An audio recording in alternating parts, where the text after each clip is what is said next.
83년도에 미국을 갔어요. 공부하기 위해서 갔어요. 굉장히 벌써 오래전 얘기가 됐더라고요. 벌써 40년이 가까운 얘기가 됐네요. 가서 공부를 하다 보니까 제가 있던 대학이 크리스찬 유니버시티예요. 크리스찬 대학인데 그 안에 신학부가 있는 그러한 대학이었었어요.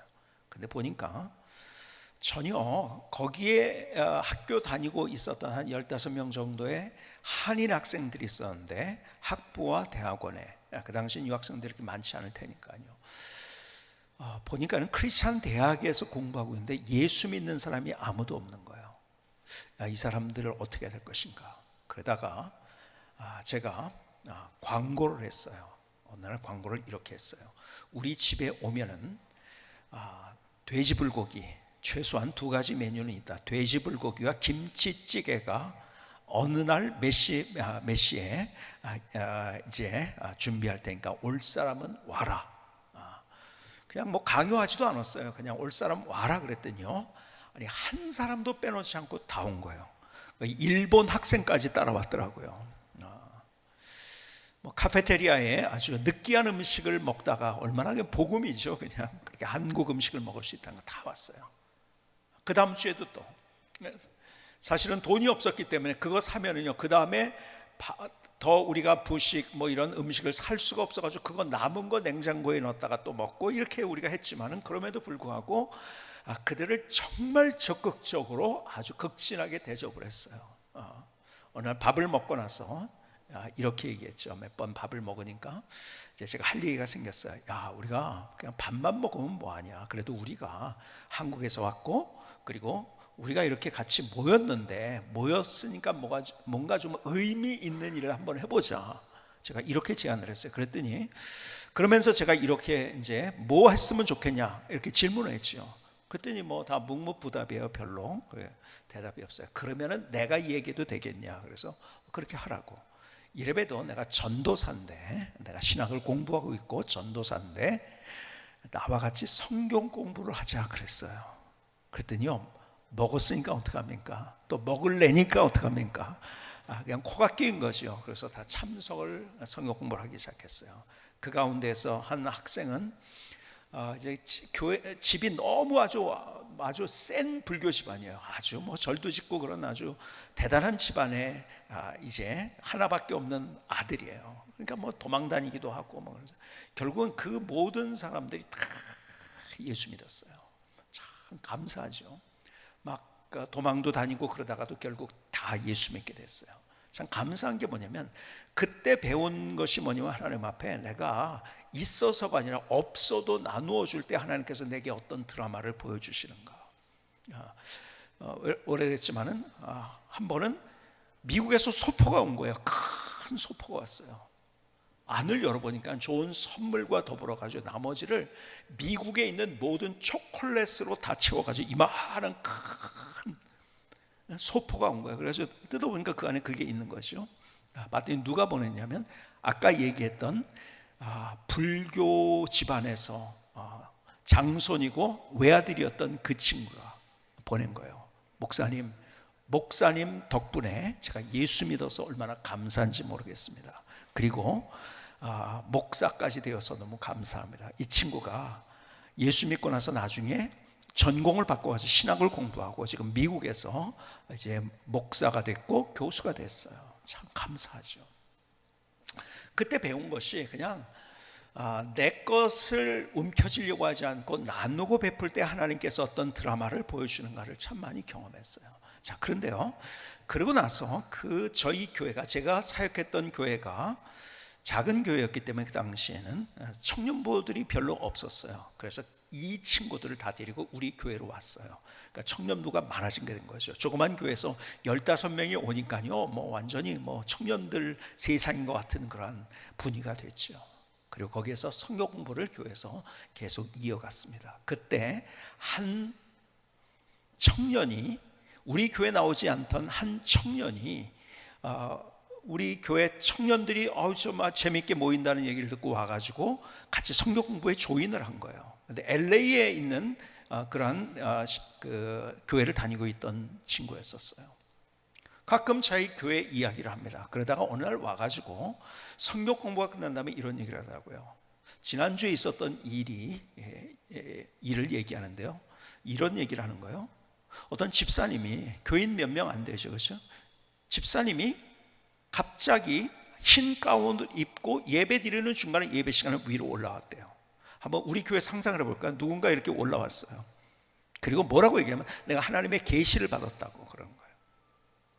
그러니까 사람들이 당황을 했죠. 목사님은 이제 목회를 시작한 지 얼마 안 됐고 교인들도 작고 목회 경험도 이런 것도 없고 뭐 이러다가 야 이거 어떻게 해야지 당황하고 있는데 그 집사님이 올라와서 얘기를 시작한 거예요. 그냥. 근데 좋은 얘기를 했다고 하더라고요. 그리고 제 예배가 잘 맞춰졌대요. 그때 제가 그 청년에게 이렇게 했어요. 이거 문제 있다. 이거 이렇게 되면 안 되는데 그 집사님을 잘 주시를 해야 될 것 같다. 그런 얘기를 했어요. 그리고 그 다음 주가 됐죠. 또 와서 얘기를 하는데 또 주일에 와서 그 집사님이 와서 내가 계시를 받아 또 얘기하고 내려가고 몇 주간은 그렇게 계속 하더래요. 계속 매 주일마다 한 번씩 와서 저에게 보고를 하는 거죠. 그런데 어느 날 그 집사님이 올라왔는데 집사님이 뭐라고 하는지 아세요? 내가 재림한 예수다 그러더래요. 재림한 예수래요. 그 교회가 분열이 되고 산산조각이 되고 말았어요. 왜 그럴까요? 여러분, 성령님의 역사는 질서 속에서 나타납니다. 그래서 제가 처음에 그렇게 얘기했을 때 갑자기 올라와서 그런 그것이 문제가 있다고 얘기를 했던 거예요. 그건 질서 속에 성령님의 역사는 나타납니다. 그래서 고린도전서 14장 33절에 보니까 이렇게 말씀합니다. 하나님은 무질서의 하나님이 아니시오 오직 화평의 하나님이시라. 하나님이 무질서의 하나님이 아니시라는 거예요. 화평의 하나님이시라. 자, 40절에는 고린도전서 14장 40절에는 모든 것을 품위 있게 하고 질서 있게 하라. 여러분, 질서 있게 해야 된다고 이야기를 합니다. 자, 고린도전서에 있는 말씀이죠. 근데 고린도전서, 고린도후서는 어느 교회에 쓴 것이요? 고린도 교회에 쓴 서신이에요. 그런데 그 고린도 교회가 어떤 곳이었는가? 고린도 교회는요, 그 당시에 초기 기독교, 그러니까는 이제 교회가 막 생겨났을 때의 그 근동 지방과 로마까지 포함해 가지고 모든 도시들 가운데 가장 상업적이고 현란한 우상 도시입니다. 그러니까 모든 지역의 우상들을 다 가져와 가지고 그러니까 우상으로 유명합니다. 무슨 아프로디테 어쩌고 저쩌고 하면서 모든 신들이 다 모여 있어요. 그런데 상업적으로 번성을 하면서 어떤 도시가 됐는가? 나중에 시인 아리스토파네스라는 사람이 고린도스럽다라는 말을 처음 사용했어요. 그리고 그것은 이제 그 말이 고린도스럽다는 말은 현대에 이르기까지 고린도 사람 그러면은 이런 의미다 하는 것이 그때부터 생겨났어요. 시인 아리스토파네스가 고린도스럽다는 말은 성적으로 타락하고 부도덕하다라는 의미로 처음 사용했어요. 그래서 고린도 사람 하면은 그냥 누구 사람 하면 그냥 그것이 어떤 어구가 됐냐면 말의 뜻이 뭐가 됐냐면 부도덕하고 타락한 사람들 가리킬 때 고린도스럽다 그리고 고린도인이다 그렇게 표현을 했어요. 자, 그러니까요, 그 고린도 교회에 세워졌던 교회를 한번 생각해 볼까요? 그만큼 문제가 많았던 거예요. 그래서 고린도 교회가 많은 문제, 분열이 있었고 나눔이 있었고 이런 문제들이 있었죠. 그러면서 자, 고린도전서 12장, 13장, 14장에 걸쳐서는요, 성령의 은사에 관한 이야기를 합니다. 자, 다음 시간에는 여러분과 더불어서 성령의 은사에 관한 이야기를 나누게 될 거예요. 성령의 은사에 관한 이야기를 이렇게 합니다. 12장 7절에 보니까 이렇게 말합니다. 각 사람에게 성령을 나타내시면 유익하게 하려 하십니다. 어떤 사람에게는 성령으로 말미암아 지혜의 말씀을, 어떤 사람에게는 같은 성령을 따라 지식의 말씀을, 다른 사람에게는 같은 성령으로 믿음을, 어떤 사람에게는 한 성령으로 병 고치는 은사를, 어떤 사람에게는 능력 행함을, 어떤 사람에게는 예언함을, 어떤 사람에게는 영들 분별함을, 다른 사람에게는 각종 방언 말함을, 어떤 사람에게는 방언들 통역함을 주시나니 이 모든 일은 한 성령이 행하사 그의 뜻대로 각 사람에게 나누어 주시는 것이니라. 자, 성령의 은사에 관한 얘기를 하면서 성령께서 주시는 것이고 성령께서 질서 있게 그렇게 하신다는 거예요. 그러면서 이 성령의 은사에 관한 이야기를 하면서 마지막 결론이 이거예요. 마지막 결론이 고린도서 14장 28절에 만일 통역하는 자가 없으면 교회에서는 잠잠하고 자기와 하나님께 말할 것이면, 그러니까 은사 받은 것 가지고 그 자랑하지 말라는 거예요. 함부로 하지 말라는 거예요. 그러면서 33절로 넘어가서는 이렇게 말씀합니다. 아까 우리가 같이 봉독했던 말씀, 하나님은 무질서의 하나님이 아니요 오직 화평의 하나님이시라. 40절, 모든 것을 품위 있게 하고 질서 있게 하라. 여러분, 질서가 없는 것은 성령의 역사가 아닙니다. 질서가 중요한 거예요. 여러분, 질서라는 것은 법칙입니다. 그렇죠? 여러분, 질서가 무너지면은요 세상은 무너지게 돼 있어요. 여러분, 물리의 질서가 있고 화학의 질서와 법칙이 있어요. 근데 그게 하나가 무너지면은요 문제가 심각해지는, 그런 예를 다 들 수 없지만은 심각해지는 거죠. 마찬가지로 자 보세요. 요즘 이 시대는 포스트 모더니즘이라는 이러한 사조 속에 살고 있는 이 시대는 어떤 시대인가? 질서가 없어지는 시대. 왜 질서가 없어지죠? 질서는 제가 계속 말씀드린 대로 지하철을 타고 가다가 내 느낌은 이쪽이에요. 그런데 표지판은 이쪽이에요. 그럼 뭘 따라가야 되죠? 표지판을 따라가야죠. 내 느낌을 따라갈 때는 내가 원하는 반대로 가는 거야. 근데 포스트 모더니즘 뭐라고 했어요? 내 느낌, 네가 그렇게 느껴. 남자인데 여자로 느껴져? 그럼 그렇게 사는 거예요. 남자인데 남자하고 결혼하고 싶어? 그럼 그렇게 사는 거야. 느낌을 따라. 뭐가 없어지는 겁니까? 질서가 없어지는 거예요. 여러분, 특별한 마음으로 여러분이 기도해 주시기를 바라는데요, 요즘 포괄적 차별금지법이라는 것이 이제 정의당에 의해서 발의가 됐는데 다시 또 민주당에 의해서 뭐가 발의가 됐냐면 그것보다 약간 제가 읽어보니까 더 센 것 같아요. 뭐가 발의가 되면 평등법이라는 것이 발의가 됐어요. 평등법의 내용이 뭔가? 거기는 아예 성 정체성부터 나옵니다. 소위 말해서 젠더라고 하죠. 내가 느끼는 게 내 성이니까, 남자인데도 여자니까 여자로 느끼면 그렇게 가는 거예요. 그 젠더 문제를 얘기하면 남자에서 여자로 가는 사람, 밤에는 남자, 낮에는 여자, 이런 사람, 여러분 수십 개의 성 정체성을 다 인정해 준다는 거예요. 뭐죠?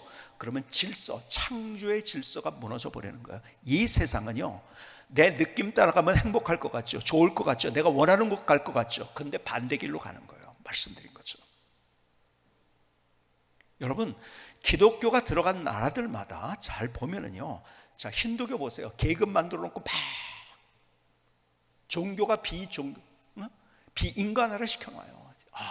저는 인도 가가지고요, 너무 가슴에 막 눈물이 나더라고요. 어떻게 사람들을 저렇게 비인간화 시킬까? 계급을 만들어서 불가촉 천민들은요 함부로 다니지도 못하고, 그리고 거기에서 막 여러분, 오래전에 기억나시는지 모르겠는데 배꼽이라는 책이 베스트셀러였어요. 류시화라는 사람이 번역을 해가지고 라즈니시라는 사람이 쓴 거예요. 저도 그거 읽었어요. 야, 너무 그럴듯해요. 너무 좋은 거예요. 근데 그 라즈니시가 인도 사람이요. 그래가지고요 막 글이 좋다고 막 그냥 그래. 사실 그게 뭐냐면 포스트 모더니즘의 일종이거든요. 그래서 어떻게 했습니까? 결국은요 그냥 아무렇게나 살고 집단으로 막 그냥 성관계를 하고 이런 거 해가지고 지금 이게 다 얼마나 문제가, 여러분 그게 베스트셀러가 됐다니까요. 그 사람의 책이 아마 우리나라에서 제일 많이 팔린 책으로 예를 들어서 50년을 한다고 하면 그게 아마 5위 안에는 든 베스트셀러. 배꼽이라는 책 기억할지 모르겠어요. 사람들이 열광을 했어요. 여러분, 하나님의 말씀이 들어간 데는 평등이 있고, 하나님의 말씀이 들어간 데는 차별이 없어지고, 사실 그렇거든요. 근데 우리는 뭘 얘기하는가? 여러분, 정말 우리는요, 어려운 사람들, 아니면은 소수자들, 어떤 사람들, 장애인들 우리가 차별하자는 게 아니죠. 여러분, 그런 것이 아니라 그 안에 그걸 빙자해 가지고 마치 똑같은 것으로 질서가 없어지는데 그것을 거기다 집어넣어 버린 거예요. 성 정체성이 1번이에요. 제가 헌법재판소장을 지냈던 분하고 얘기를 하다가 제가 이 법을 읽어보니까 헌법재판소의 상위 기관이 인권위원회가 될 것 같습니다. 그랬더니 맞대요. 법 전문가가 맞다고 하더라고요. 무슨 말인지 아세요? 이제는 모든 것들이 인권위원회에서 간장합니다. 여러분, 고양시에도 인권위원회가 있어요. 제가 아는 목사님이 거기에 들어가서 깜짝 놀란 거예요. 거기에 있는 모든 사람들은요, 뭔지 아세요? 다 지금 현재 각 도시마다 있는 인권위원회가 뭔지 아세요?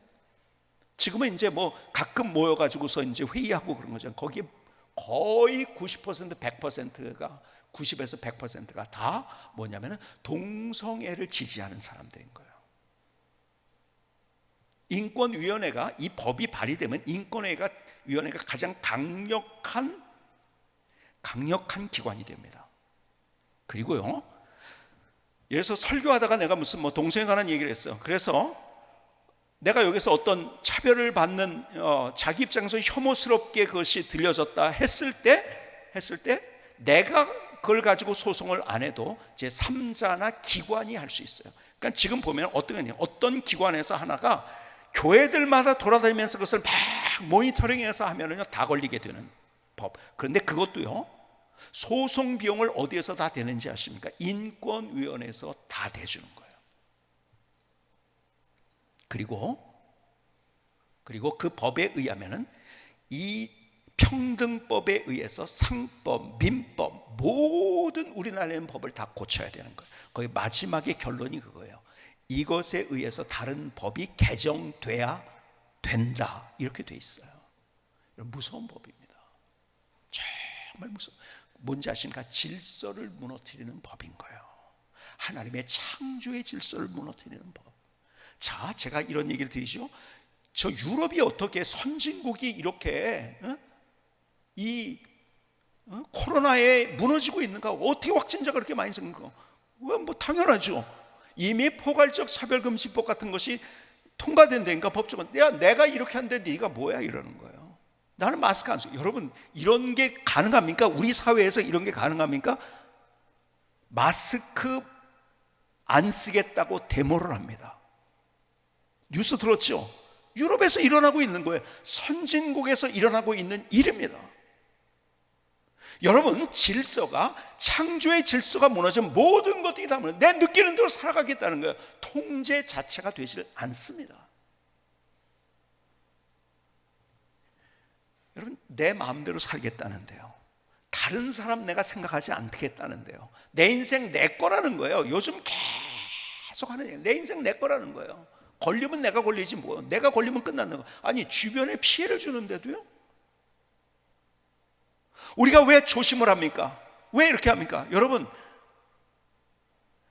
교회에서 예배드리다가 확진자는 지금 그것을, 그래서 법적으로도 어떤 분이 소송을, 법적으로 그런 것이 인날을 가져와라, 이걸 소송을 했더라고요. 근데 없어요. 보면 다 문제는 없어요. 이단들이나 아니면 이상한 데들, 다단계도 많고 교회 보니까요. 그리고 뭐예요? 끝나고 나서 밥 먹다가 그렇게 된 것들, 혹시 건전한 교회에서 됐다고. 예배 시간에 확진자는 없습니다. 지금 확진자가 왔다 하더라도 너무 방역을 잘하니까 걸리질 않는 거예요. 예배 시간은 확진이 없어요. 밥 먹다 그러고. 그래서 저희 교회는 밥 먹는 거 이런 것들을 철저하게 지금 하죠. 그래서 참 교회에서 밥을 먹었으면 좋겠다는 그런 생각, 와서 좀 이렇게 여기서 김밥이라도 사와가지고 여기서 먹으면 안 될까요? 참 아쉽죠. 그래도 왜요? 우리만 생각하지 않고 우리가 이웃들을 생각하고, 우리를 인해서 코로나가 확산되면 안 되기 때문에 우리가 그렇게 하는 거죠. 그렇죠? 근데요, 포괄적 차별 금지법이 통과가 된 나라들은요, 그런 게 없는 거예요. 이제 내 멋대로 살아도 된다는 것이 법으로 돼 있으니까요. 제가 말씀드린 건 뭔지 아시죠? 여러분, 질서가 중요한 거예요. 하나님은 질서의 하나님이에요. 여러분, 질서라는 것, 이 중력의 법칙, 뭐 예를 들어서 뭐 이런 모든 법칙, 이거 질서 아닙니까? 만약 그게 없다 그러면 지금 난리가 날 거예요. 어떻게 될까요? 여러분, 질서 속에서 우리가 살아가는 거예요. 이거 굉장히 중요하다는 것을 생각해요. 여러분, 가정도 그래요. 지금 가족법이 새로운 것이 만들어지는데요, 지금 이제는 가족이, 원래 가족은 뭐냐? 아버지와 어머니가 같이 결혼해가지고 난 아이들, 아니면 입양한 아이들, 이게 가족인데, 이제는 가족이 그게 아니래요. 아무나 같이 살면은 가족이래요. 그냥 남자와 남자가 같이 살아도 부부가 되는 거고. 여러분, 그래서 그것도 똑같이 뭐냐면 동성애를 조장하는 그러한 법이 지금 만들어지고 있는 거예요. 여러분, 참 이제 힘든 세상이 됩니다. 자, 다시 말씀드립니다. 우리 동성애자들, 그들이 그렇게 해가지고 자기가 그런 느낌을 받는 데에서 고통당하는 것에 대해서 우리가 그 마음 알아줘야 돼요. 그들을 사랑해주고 보듬어줘야 돼요. 이건 기본입니다. 여러분, 여기에 기본이 없이 무조건 너 나쁜 놈 그러면요, 이거는 복음적인 태도가 아닙니다. 그들의 아픔도 이해해줘야 돼요. 자기가 자꾸 그렇게 느끼니까 어떡합니까 그게. 그러나 그것이 잘못됐고, 그래서 우리가 다시 돌아야 되고. 그러니까 아예 학교에서 교육이 너 남자인데 여자같이 느껴서 그러면 그게 사는 거야. 그렇게 교육이 된단 말이에요. 이제는. 그러면요, 이제는 점점 교육 자체가 그렇게 돼버리니까, 이 법에 의하면요, 어떻게 하실 거예요? 자녀들이 와가지고 남자를 데려와서 엄마 아빠 며느리예요, 인사 받으세요. 난 죽어도 안 된다. 그럼 어떻게 해요? 거기서 이제 갈등이 생기죠. 가족이 다 해체되는 거예요, 그냥. 자, 어쨌든 하나님은 질서의 하나님. 그래서 이 모든 자연 법칙을 포함해서 모든 법칙을 만드신 분이 하나님이신 거예요. 그렇죠? 그래서 그 질서라는 것은 진리예요, 또. 그래서 성경은 이렇게 얘기합니다. 성령님이 누구신가를 얘기할 때 진리의 영이라는 표현을 많이 씁니다. 진리의 영. 자, 요한복음을 볼까요? 예수님께서 성령님에 대해서 이렇게 설명을 하십니다. 그러나 16장 13절입니다. 요한복음, 그러나 진리의 성령이 오시면 그가 너희를 모든 진리 가운데로 인도하시니 그가 스스로 말하지 않고 오직 들은 것을 말하며 장래 일을 너에게 알리시리라. 그가 내 영광을 나타내리니 내 것을 가지고 너에게 알리시겠습니다. 무릇 아버지께 있는 것은 다 내 것이라. 그러므로 내가 말하기를 그가 내 것을 가지고 너에게 알리시라 하였노라. 무슨 말입니까? 주님께서 진리라고 또 말씀하셨어요. 내가 곧 길이요 진리요 생명이라. 그러니까 예수님의 것을 깨닫게 하도록 해주는 분이 성령님이시라는 거예요. 그래서 그분을 표현하면서 진리의 영이라고 표현하는 거예요. 진리의 영. 그래서 하나님의 말씀도요, 베드로서 1장 21절 보니까 예언은 언제든지 사람의 뜻으로 낸 것이 아니요 오직 성령의 감동하심을 받은 사람들이 하나님께 받아 말한 것입니다. 여러분, 성경이 성령의 감동으로 만들어진 거예요. 성령의 감동. 자, 그러니까요, 오늘 본문의 이야기도 이거예요. 요한일서 4장 6절을 잘 볼까요? 우리는 하나님께 속하였으니 하나님을 아는 자는 우리의 말을 듣고 하나님께 속하지 아니한 자는 우리의 말을 듣지 않으니 진리의 영과 미혹의 영을 이로써 아느니라. 진리의 영과 미혹의 영을 이로써 아느니라. 여러분, 미혹의 영이 있다는 거예요. 진리의 영이 있다는 거예요. 자, 다시 말해서 진리의 영이라고 강조한 이유가 뭘까요? 그러면 성령님은 말씀을 기록하시는 분이고 성령님은 말씀 속에서 역사하시는 분이시라는 거예요. 이걸 알아야 돼요. 자, 그러니까요, 예를 들자면 이런 거예요. 자, 어느 교회 가서 설교를 들었는데 내가 직통계시를 받았다 계속 이런 얘기하면요, 거기 이단이라고 그냥 생각하시면 돼요. 직통계시를 강조하는 요즘 신사도 운동이라는 게 있어요. 거기 직통계시를 강조합니다. 문제 있죠. 여러분, 성령님은 진리의 영이시라는 하나님의 말씀을 우리 안에 깨닫게 하시고 알게 하시고 하나님이 누군지를 알게 하시고 진리를 알고 질서 가운데서 우리의 삶을 살게 하시는 그분이 성령님이시라는 거예요. 그 직통계시를 잡고, 제가 오래전이에요. 아주 제가 목회를 처음 시작한 지 얼마 안 됐을 때 옆 교회가에 대해서 어떤 분이 질의를 하는 거예요. 저 교회가 어떤 교회인지 좀 연구해 봤으면 좋겠다. 연구해 봤더니요, 그 교회 설교를 제가 그래서 들어봤어요. 그랬더니 계속 자기는 직통계시 받아요. 가다가 직통계시 계속. 그러니까요, 야, 우리 목사님 대단한 분이다. 야, 그러니까 다른 목사님들은 직통계시 못 받고 그분에 의하면 모든 목사님과 뭐 교수들 구원도 못 받았어 이러고서 하니까요, 야, 우리 목사님 대단한 거예요. 그냥. 직통계시를 받으니까. 여러분, 그게 이단입니다. 여러분, 말씀 속에서 성령께서 역사하신다는 거예요. 말씀 속에서. 여러분, 성경을 보면 계속 그 얘기를 합니다. 자, 한 군데를 여러분들이 집중적으로 한번 볼까요? 에베소서 1장 13절을 보니까 이렇게 말씀합니다. 에베소 1장 13절입니다. 그 안에서 너희도 진리의 말씀 곧 너희의 구원의 복음을 듣고, 제일 중요한 진리가 뭔지 아세요? 복음입니다. 우린 다 죄인이요. 복음이 뭡니까? 죄로 말미암아 우리는 소망이 없어요. 내 노력으로 안 돼요. 멸망 아래 있어요. 그런데 예수님께서 우리를 죄를 대신해서 십자가상에서 모든 것들을 다 짊어지셨어요. 대속죄물에서. 그래서 그를 믿을 때 하나님의 자녀가 되는 거예요. 믿음으로. 내 노력이 아니라. 다른 모든 것들은 노력입니다. 다른 세상에 있는 모든 종교와 다른 모든 것들은 노력이에요. 무신론도 노력이에요. 그런데 우리가 믿음으로 하나님의 은혜 때문에 구원받는다는 거예요. 이게 제일 중요한 복음이에요. 이것 때문에 성경이 기록된 거예요. 그렇죠? 자, 그러면서 자, 다시 보면 그 안에서 너희도 진리의 말씀 곧 너희의 구원의 복음을 듣고 그 안에서 또한 믿어 약속의 성령으로 인치심을 받았으니 이는 우리 기업의 보증이 되사 그 얻으신 것을 속량하시고 그의 영광을 찬송하게 하려 하십니다. 그러면 성령의 인치, 성령께서 사실은요, 하나님께서 하나님을 알게 되는 것도 성령께서 우리에게 그렇게 역사하신 거예요. 우리 안에서 복음을 깨닫고 믿게 된 것도 성령께서 우리 가운데 역사하시는 거예요. 자, 조금 더 내려가 17절에 보니까 우리 주 예수 그리스도의 하나님의 영광의 아버지께서 지혜와 계시의 영을 너에게 주사 하나님을 알게 하시고, 지혜와 계시영, 성령께서 지혜와 계시영인데 하나님을 알게 하시는 분이시라는 거예요. 하나님이 누군지를 알게 하시는 분이 성령님, 복음이 뭔지를 깨닫게 하시고 그것을 믿게 하시는 분이 성령님.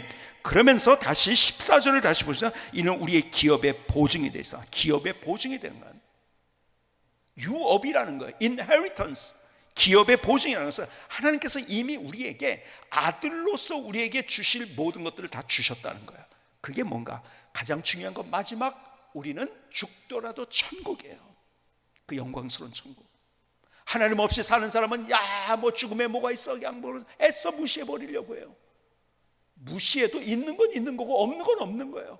천국을 준비하셨어요. 그것까지 보장해 주시고 우리의 인생을 보증하시고 보장해 주시는 성령님, 그 말씀하고 있는 거예요.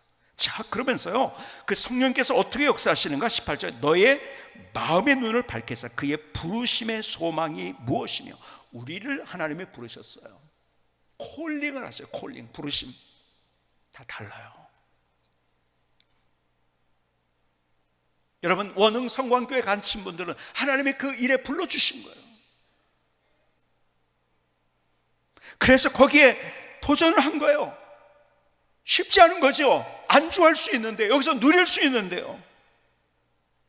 너의 마음 밖에서 그의 부르심의 소망이 무엇이며, 더 나아가서 성도 안에서 지금 누가 그렇게 한다는 거냐면 앞절에 보니까 성령께서 그렇게 한다. 너의 마음의 눈을 봐. 성령께서 그의 부르심의 소망이 무엇이며, 성도 안에서 그 기업의 영광의 풍성함이 무엇이며, 주님 안에서 우리가 얼마나 풍성한 삶을 살아갈 수 있도록 경험하게 하시는 그분이 성령님이시죠. 우리가 예수님 믿음, 내가 온 것은 예수님께서 양으로 생명을 얻고 구원받고 더 풍성히 얻게 하는 풍성한 삶. 그 풍성한 삶, 그 영광스러운 삶, 우리가 어떻게 경험할 수 있을까? 성령께서 그렇게 해주신다는 거예요. 무엇 때문에? 앞서 얘기한 대로 13절을 다시 보시면 예배서 1장에서 그 안에서 너희도 진리의 말씀 곧 너희의 구원의 복음을 듣고 그 안에서 또한 믿어 약속의 성령으로 인치심을 받았으니. 17절 볼까요? 우리 주 예수 그리스도와 하나님 영광의 아버지의 지혜와 계시형을 내게 주셔서 하나님을 알게 하여.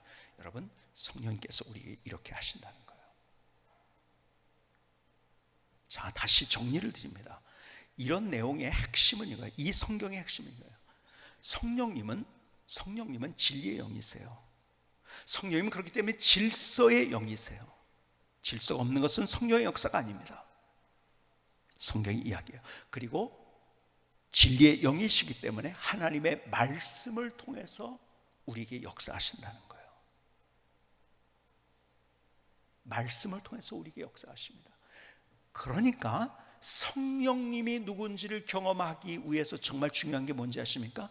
우리가 진리, 하나님의 말씀을 제대로 알아야 된다는 거예요. 그 말씀 속에서 내가 어떻게 살아야 될지, 어떻게 결단해야 될지, 어떻게 행동해야 될지, 어떻게 내가 계산해야 될지 그 지혜를 주시고 나를 인도해 주시는 거예요. 성령님은 파라클레토스라는 보혜사라는 말씀을 드렸어요. 그렇죠?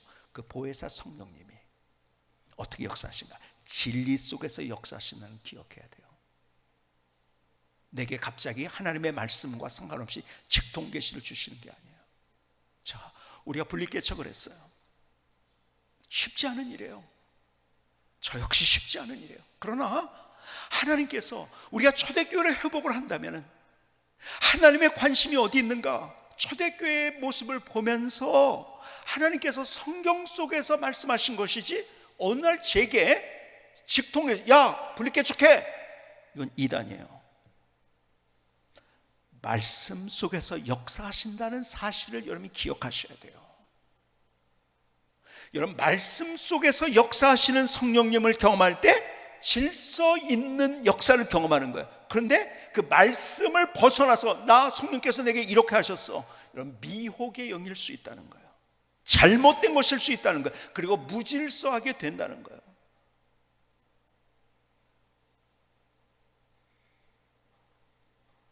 우리가 분리개척을 하는 이 과정 속에서도 우리가 한 마음으로 뜨겁게 기도하면서 이렇게 할 수 있는 것은 참 감사해요. 가신 분들도 정말 대단한 도전이죠. 여기 있는 분들도 정말 마음을 다한 헌금을 하셨더라고요. 어떻게 우리가 그렇게 돼서 하나님이 우리에게 뭐라고 말씀하신 걸 들으니까요. 있는 사람도 있고 가는 사람도 있고, 그러나 거기에 우리가 어떻게 하나 될 것인가? 하나님의 말씀 안에서 우리가 이 일을 하니까요, 우리가 같이 정말 뜨거운 마음으로 이 일을 할 수 있게 된 거 아닙니까? 결국은 뭡니까? 성령님은 진리의 영이시라는 사실을 기억해야 돼요. 그래서 우리가 참 감사한 게 뭐냐면 우리 교회 성서대학이 있잖아요. 우리 성경 공부관이 많이 있어요. 여러분, 여기에 아예 관심조차 없었는데 다음번에 성경서대학 때 꼭 하시기 바랍니다. 그럼 계속 하시기 바랍니다. 이것은 그냥 멈추지 마시고 하시기 바랍니다. 계속 공부하는 거예요. 우리는 성경 통독이 있어요. 성경 통독을 통해서 얼마나 아름다운 간증들이 있는지요. 성경 암송반도 있어요. 그런 게 있냐고요? 여러분, 교회로 문의하면은요, 그 반에 여러분들을, 지금 코로나 시대이기 때문에 참 좋은 것 같아요. 이 성경 통독반이요, 카톡으로 이 그룹을 묶어가지고서 같이 성경을 읽게 만드니까요. 조인하시고, 여러분 그냥 읽어야 지금 안 돼요. 여러분, 내가 구체적인 결단으로 도전을 해야 되는 거예요. 읽어야겠다는 생각 안 한 사람 있나요? 근데 읽어야 됐다고 읽어지는 거 아니에요. 도전할 때 되는 거예요. 여러분, 그렇게 하시기 바랍니다.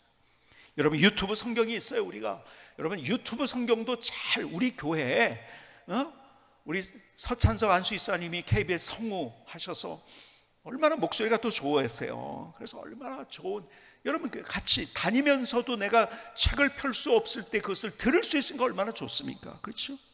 자꾸 들으세요. 하나님 말씀 설교도 있고요. 자꾸 우리가 말씀 속에 있는 거예요. 그 말씀 속에서 하나님이 내게 뭐라고 말씀하신 걸 듣는 거예요. 그 하나님이 성령께서 우리에게 지혜를 주세요. 능력을 주세요. 할 수 없는 것을 할 수 있게 만들어 주세요. 그 말씀 붙들고 새로운 도전을 할 수 있게도 만들고요. 내가 어려울 때 그 말씀 붙들고 나갈 때 주님이 세상이 줄 수 없는 평안도 주시고요. 하나님의 그 풍성함도 경험하게 해주시고요. 그래서 우리가 신앙생활이라는 것이, 그래서 하나님의 말씀 속에서 성령님이 내게 역사하시도록, 그게 성령 충만인 거예요. 또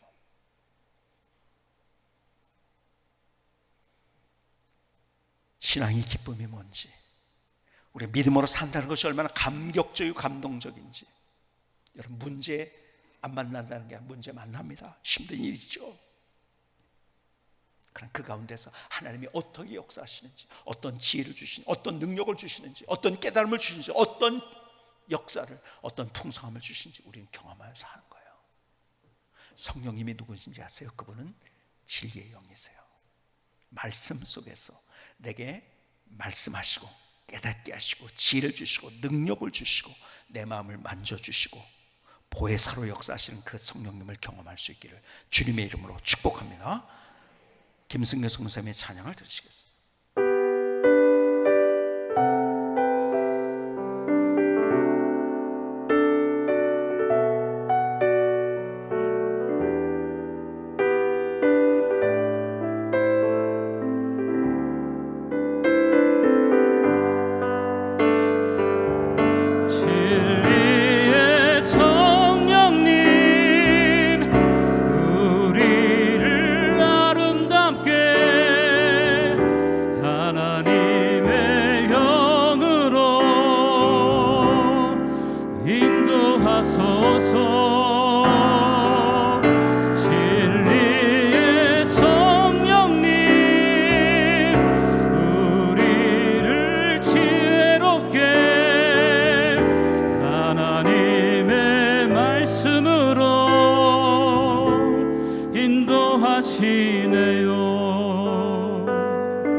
자기 느낌을 따라가는 혼란한 세상 속에 진리로 나를 인도하소서. 거짓과 미혹의 영에 빠지지 않게 성령님 우리를 인도하소서. 진리의 성령님 사모합니다. 진리의 성령님 우리를 아름답게 하나님의 영으로 인도하소서. 진리의 성령님 우리를 지혜롭게 하나님의 말씀으로 인도하시네요. 자기 느낌을 따라가는 혼란한 세상 속에 진리로 나를 인도하소서. 거짓과 미혹의 영에 빠지지 않게 성령님 우리를 인도하소서. 진리의 성령님 사모합니다. 성령님 진리로 인도하소서.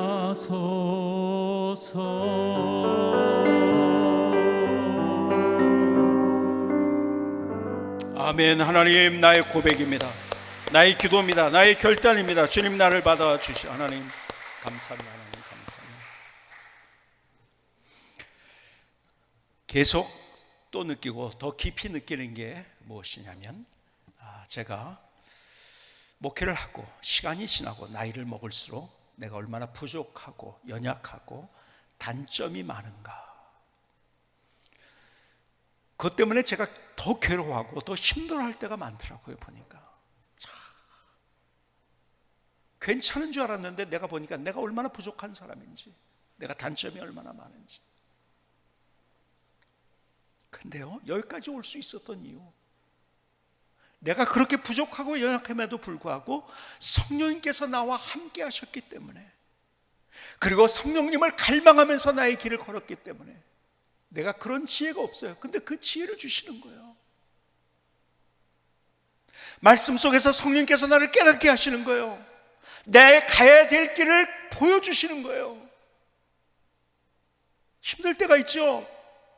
불안할 때가 있죠. 말씀 속에서 성령께서 내게 세상에 줄 수 없는 평안을 주시는 성령님, 말씀을 통해서 그냥 말씀이 말씀으로 끝나지 아니하고 내 안에 내마가 될 수 있도록 나에게 역사하시는 성령님, 그 성령이 때문에 여기까지 올 수 있게 됐더라고요.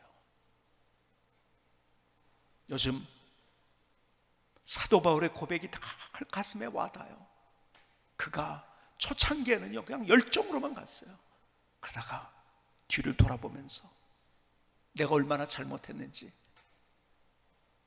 죄인 중에 괴수죄인이라고 그의 인생의 마지막에 얘기합니다. 그러면서 하나님의 은혜라고 여기까지 온 것은, 여러분, 그가 그의 인생의 마지막에 오는 과정 속에 점점 더 이런 고백을 합니다. 그게 무슨 말인지를 더 이해가 되더라고요. 그러나 성령께서 함께 하셨는데 그 은혜를 주셨기 때문에. 그래서 금요일마다 우리가 자주 첫 찬양으로, 기도하면서 첫 찬양으로 부르는 찬양 여러분 잘 아시죠? 살아계신 성령님 날 붙드소서, 살아계신 성령님 날 살피소서, 채우소서, 채우소서, 성령 하나님 새롭게 하소서. 주님께서 우리에게 이런 말씀하셨어요. 성경 그러니까 새 노래로 찬양하라. 여러분, 새 노래로 찬양하라는 말의 제일 중요한 의미가 뭔지 아세요? 늘 처음 드리는 찬양처럼 하라는 거예요. 처음 드리는 찬양처럼, 하나님 앞에 그런 찬양. 살아계신 성령 날 붙잡아 주세요. 여러분, 내 마음 얼마나 왔다 갔다 합니까? 날 붙잡아 주세요. 살아계신 날 살펴주세요. 내가 얼마나 부족한지, 연약한지, 얼마나 죄 가운데 있는지 나를 살펴주세요. 채워주세요. 채워주세요. 하나님의 마음으로, 하나님의 생각으로, 하나님의 말씀으로. 그래서 내 인생을 늘 사롭혀 주시옵소서. 이게 우리의 매일의 고백이 되어야 되는 거예요. 이 찬양을 한번 간절한 마음으로 드려봤으면 좋겠어요. 살아계신 성령님, 살아계신 성령님 날 붙드소서. 아멘. 살아계신 성령님 날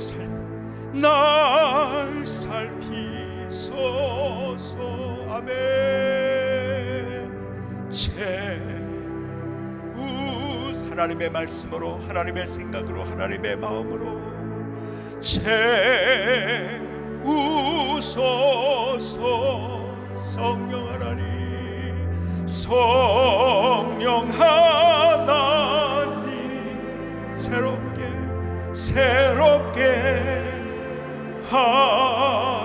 우리의 간절한 고백을 대해서 채우소서, 채우소서, 채우소서.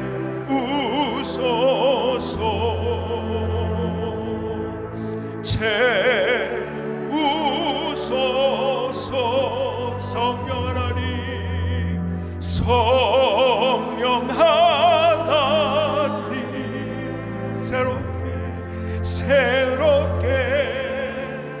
하소서. 새롭게 하소서. 새롭게 하소서.